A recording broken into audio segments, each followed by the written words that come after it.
ओम शांति। ओम शांति। ओम शांति। 30-1-25 प्रातः मुरली। ओम शांति। बाप दादा मधुबन। मीठे बच्चे, इस पुरानी दुनिया से कोई भी सार नहीं है। बाबा कह रही हैं, मीठे बच्चे, इस पुरानी दुनिया में कोई भी सार नहीं है, इसीलिए तुम्हें इससे दिल नहीं लगानी है। बाप की याद टूटी तो सजा खानी पड़ेगी। प्रश्न है, बाप का मुख्य डायरेक्शन क्या है, उसका उल्लंघन क्यों होता है?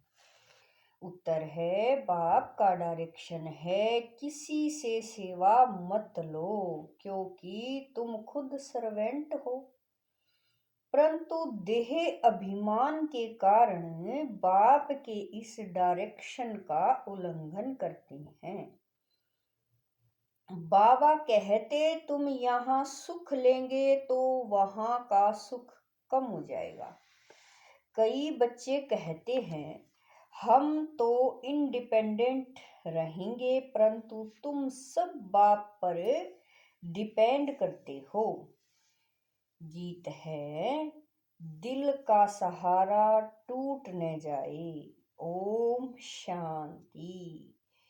शिव भगवान वाच अपने शालिग्रामों प्रति। शिव और शालिग्राम को तो सब मनुष्य जानते हैं, दोनों निराकार हैं। अब श्री कृष्ण भगवान वाच कह नहीं सकते। भगवान एक ही होता है, तो शिव भगवान वाच किसके प्रति? रूहानी बच्चों प्रति।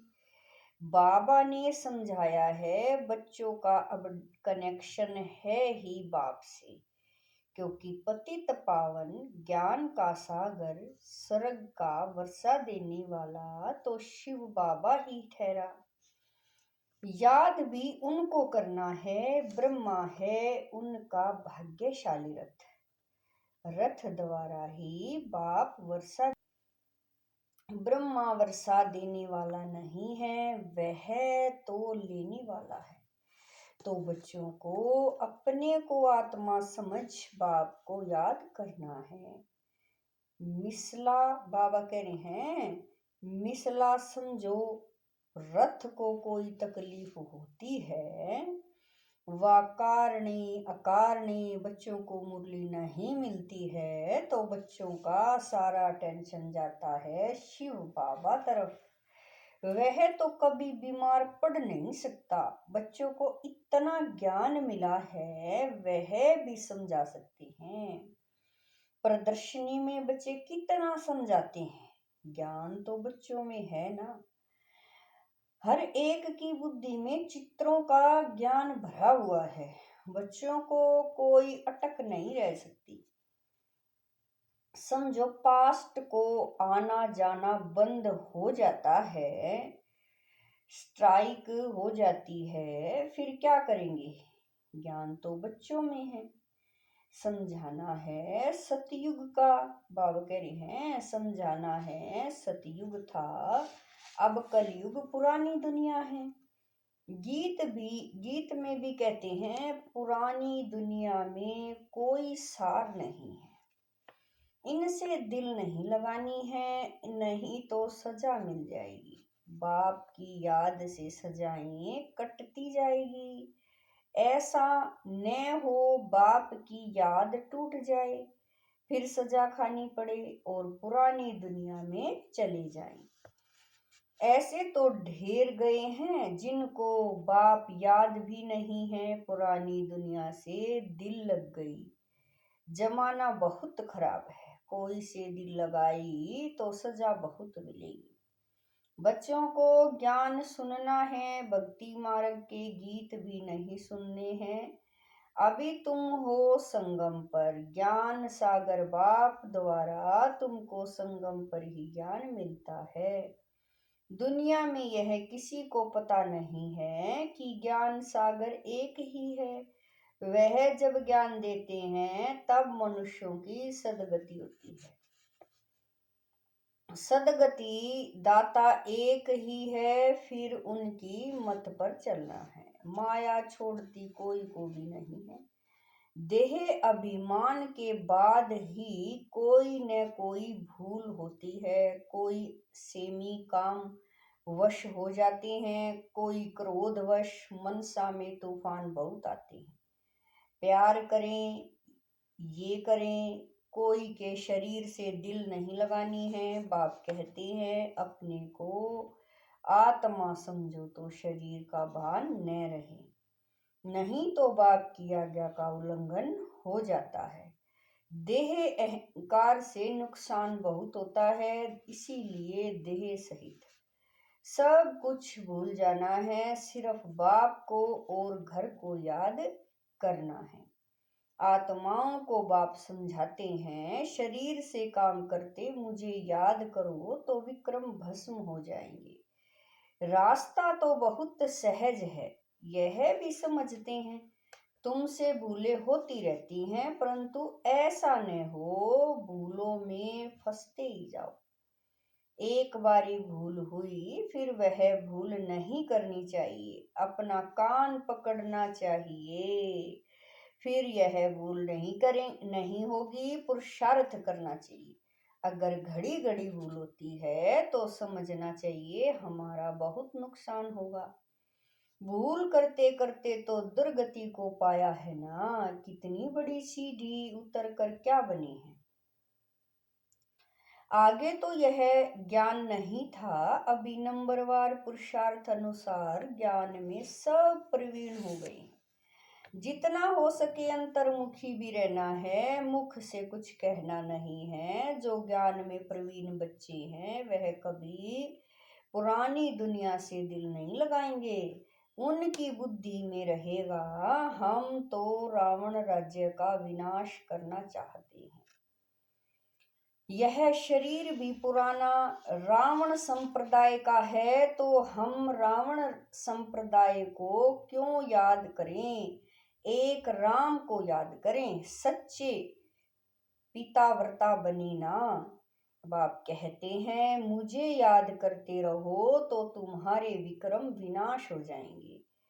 पिताव्रता अथवा भगवान व्रता बनना चाहिए। भक्त भगवान को ही याद करते हैं कि हे भगवान आकर हमें सुख शांति का वर्षा दो। भक्ति मार्ग में तो कुर्बान जाते हैं, बलि चढ़ते हैं। यहाँ बलि चढ़ने की बात तो है नहीं। हम तो जीते जी मरते हैं, गोया बलि चढ़ते हैं। यह है जीते जी बाप का बनना, क्योंकि उनसे वर्षा लेना है, उनकी मत पर चलना है। जीते जी बलि चढ़ना, वारी जाना वास्तव में अभी की बात है। भक्ति मार्ग में वह फिर कितना जीवघात आदि करते हैं। यहाँ जीवघात की बात नहीं। बाप कहते हैं अपने को आत्मा समझो, बाप से योग लगाओ, देह अभिमान में नहीं आओ। उठते बैठते बाप को याद करने का पुरुषार्थ करना है। बाप बाबा कह रहे हैं 100% पास तो कोई हुआ नहीं है, नीचे ऊपर होते रहते हैं, भूले होती हैं। उस पर सावधानी नहीं मिलेगी तो भूले छोड़ेंगे कैसे। माया किसी को भी छोड़ती नहीं है। कहते हैं बाबा हम माया से हार जाते हैं, पुरुषार्थ करते भी हैं, फिर पता नहीं क्या होता है। ये हमसे इतनी कड़ी भूले पता नहीं कैसे हो जाती हैं। समझते भी हैं ब्राह्मण कुल में इससे हमारा नाम बदनाम होता है, फिर भी माया का ऐसा वार होता है जो समझ में नहीं आता। देह अभिमान में आने से जैसे बेसमझ बन जाते हैं। बेसमझी के काम होते हैं तो गलानी भी होती है, वर्षा भी कम हो जाता है। ऐसे बहुत भूले करते हैं। माया ऐसा जोर से थप्पड़ लगा देती है जो खुद तो हार खाते हैं और फिर गुस्से में आकर किसी को थप्पड़ व जूता आदि मारने लग पड़ते हैं, फिर पश्चाताप भी करते हैं। बाबा कहते हैं कि अब तो बहुत मेहनत करनी पड़े, अपना भी नुकसान किया तो दूसरे का भी नुकसान किया, कितना घाटा हो गया। राहु का ग्रहण बैठ गया। अब बाप कहते हैं दे दान तो छूटे ग्रहण। राहु का ग्रहण बैठता है तो फिर वह टाइम लेता है, सीढ़ी चढ़कर फिर उतरना मुश्किल होता है।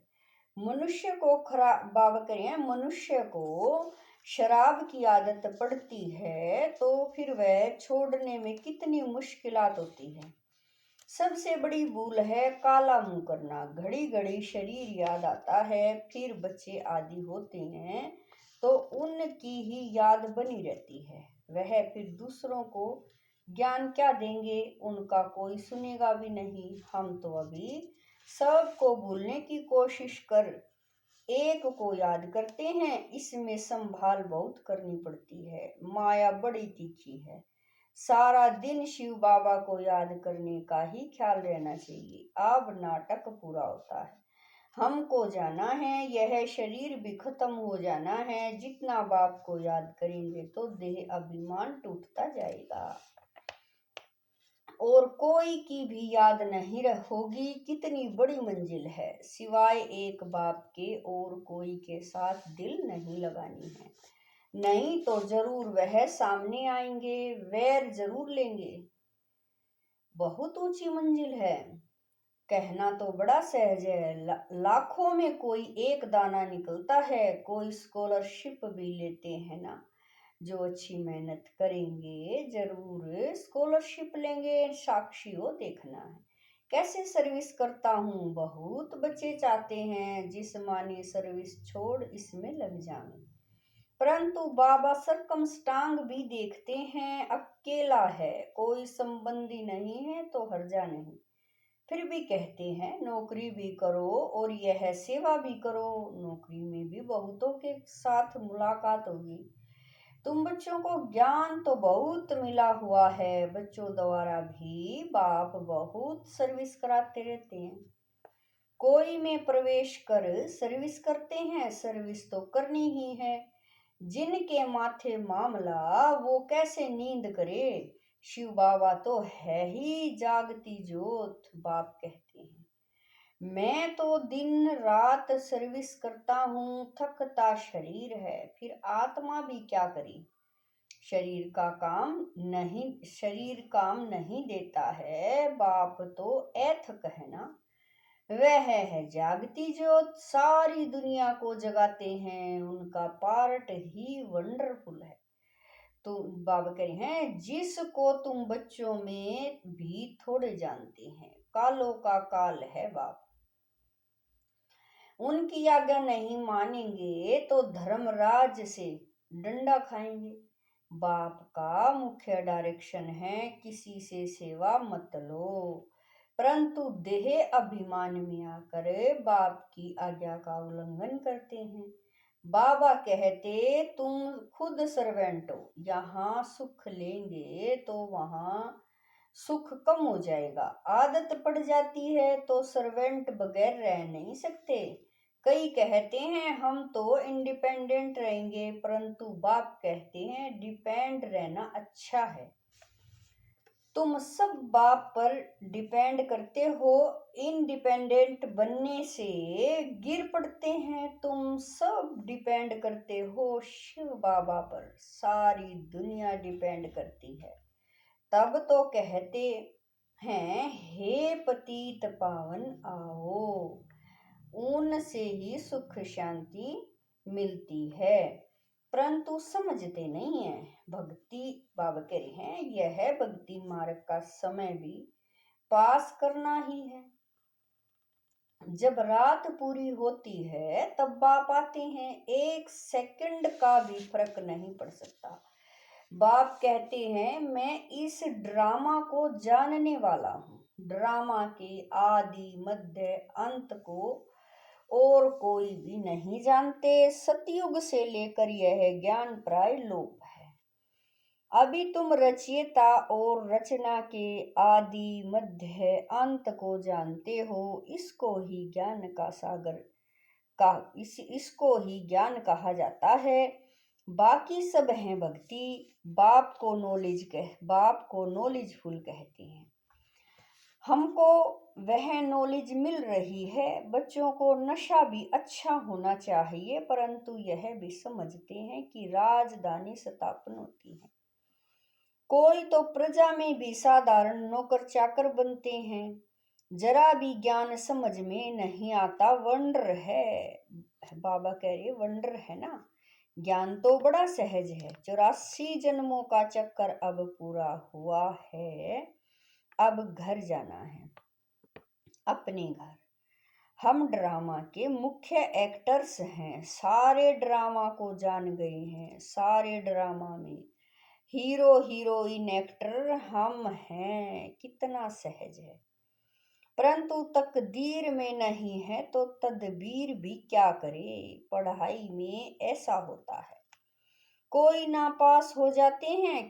कितना बड़ा स्कूल है, राजधानी स्थापन होती है। अब जितना जो पढ़ेंगे बच्चे जान सकते हैं हम क्या पद पाएंगे। ढेर के ढेर हैं, सब वारिस तो नहीं बनेंगे। पवित्र बनना बड़ा मुश्किल है। बाप कितना सहज समझाते हैं। अब नाटक पूरा होता है। बाप की याद से सतो प्रधान दुनिया का मालिक बनना है। जितना हो सके याद में रहना है, परंतु तकदीर में नहीं है। तो फिर बाप के बदले और को याद करते हैं। दिल लगाने से फिर रोना भी बहुत पड़ता है। बाप कहते हैं इस पुरानी दुनिया से दिल नहीं लगानी है, यह तो खत्म होनी है। यह और कोई को पता नहीं है। वह तो समझते हैं कलयुग अभी बहुत समय चलना है। घोर नींद में सोए पड़े हैं। तुम्हारी यह प्रदर्शनी प्रजा बनाने के लिए विहंग मार्ग की सर्विस का साधन है। राजा रानी भी कोई निकल पड़ेगा। बहुत है जो सर्विस का अच्छा शौक रखते हैं, फिर कोई गरीब कोई साहूकार है। औरों को आप समान बनाते हैं, उनका भी फायदा तो मिलता है ना। अंधों की लाठी बनना है, सिर्फ यह बताना है कि बाप और वर्षे को याद करो। विनाश सामने खड़ा है। जब विनाश का समय नजदीक देखेंगे तब तुम्हारी बातों को सुनेंगे। तुम्हारी सर्विस भी वृद्धि को पाती जाएगी। समझेंगे बरोबर ठीक है। तुम रड़ियां तो मारते रहते हो कि विनाश होना है। तुम्हारी प्रदर्शनी मेला सर्विस वृद्धि को पाती रहेगी। कोशिश करनी है कोई अच्छा हाल मिल जाए। किराया देने के लिए तो हम तैयार हैं। बोलो तुम्हारा और ही नाम वाला होगा। ऐसे बहुतों के पास हाल पड़े होते हैं। पुरुषार्थ करने से 3 पैर पृथ्वी के मिल जाएंगे। जब तुम बाबा कह रहे हैं जब तक तुम छोटी छोटी प्रदर्शनी रखो। शिव जयंती भी तुम मनाएंगे तो आवाज होगा। तुम लिखते भी हो शिव जयंती की छुट्टी का दिन मुकर्रर करो। वास्तव में जन्मदिन तो एक का ही मनाना चाहिए, वह पतित पावन है। स्टैम्प भी वास्तव में असली यह त्रिमूर्ति की है। सत्यमेव जयते, यह है विजय पाने का समय। समझाने वाला भी अच्छा चाहिए। सभी सेंटर्स के जो मुख्य हैं उनको अटेंशन देना पड़े। अपनी स्टैंप निकाल सकते हैं। यह है त्रिमूर्ति शिव जयंती। सिर्फ शिव जयंती कहने से समझ नहीं सकेंगे। अब काम तो बच्चों को ही करना है। बहुतों का कल्याण होगा तो कितनी लिफ्ट मिलेगी। सर्विस की लिफ्ट बहुत अच्छी है। प्रदर्शनी से बहुत सर्विस हो सकती है। प्रजा तो बनेगी ना। बाबा देखते हैं सर्विस पर किन बच्चों का टेंशन रहता है, दिल पर भी वही चढ़ेंगे। अच्छा, मीठे मीठे स्किल दे बच्चों प्रति माता पिता बाप दादा का याद प्यार और गुड मॉर्निंग। रूहानी बाप की रूहानी बच्चों को नमस्ते। हम रूहानी बच्चों की रूहानी माता पिता बाप दादा को दिलवा जान शिकवा प्रेम से याद प्यार गुड मॉर्निंग नमस्ते ओम शांति। मेरे बाबा मीठे बाबा प्यारे बाबा, लाख लाख शुक्रिया मेरे बाबा। धारणा के लिए मुख्य सार है। नंबर 1, अगर एक बार कोई भूल हुई तो उसी समय कान पकड़ना है, दोबारा वह भूल न हो। कभी भी देह अहंकार में नहीं आना है, ज्ञान में प्रवीण बन अंतर्मुखी रहना है। नंबर 2, सच्चा पितावर्ता बनना है, जीते जी बलि चढ़ना है, किसी से भी दिल नहीं लगानी है, बेसमझी का कोई भी काम नहीं करना है। वरदान है, जुदाई को सदा काल के लिए विदाई देने वाले स्नेही स्वरूप भव। वरदान है, जुदाई को सदा काल के लिए विदाई देने वाले स्नेही स्वरूप भव। जो स्नेही को पसंद है वही स्नेह करने वाले को पसंद हो, यही स्नेह का स्वरूप है। चलना खाना पीना रहना स्नेही के दिल पसंद हो, इसीलिए जो भी संकल्प व कर्म करो तो पहले सोचो कि यह स्नेही बाप के दिल पसंद है। ऐसे सच्चे स्नेही बनो तो निरंतर योगी सहज योगी बन जाएंगे। यदि स्नेही स्वरूप को समान स्वरूप में परिवर्तन कर दो तो अमर भव का वरदान मिल जाएगा और जुदाई को सदा काल के लिए विदाई मिल जाएगी। स्लोगन है, स्वभाव इजी और पुरुषार्थ अटेंशन वाला बनाओ। स्लोगन है, स्वभाव इजी और पुरुषार्थ अटेंशन वाला बनाओ। अपनी शक्तिशाली मनसा द्वारा सकाश देने की सेवा करो। जैसे बीज में सारा वृक्ष समाया हुआ है, ऐसे संकल्प रूपी बीज में सारे वृक्ष का विस्तार समा जाए, तब संकल्पों की हलचल समाप्त होगी। जैसे आजकल दुनिया में राजनीति की हलचल, वस्तुओं के मूल्य की हलचल, करेंसी की हलचल, कर्म भोग की हलचल, धर्म की हलचल बढ़ती जा रही है। उस हलचल से स्वयं को व सर्व को बचाने के लिए मन बुद्धि को एकाग्र करने का अभ्यास करते, सकाश देने की सेवा करते रहो। ओम शांति।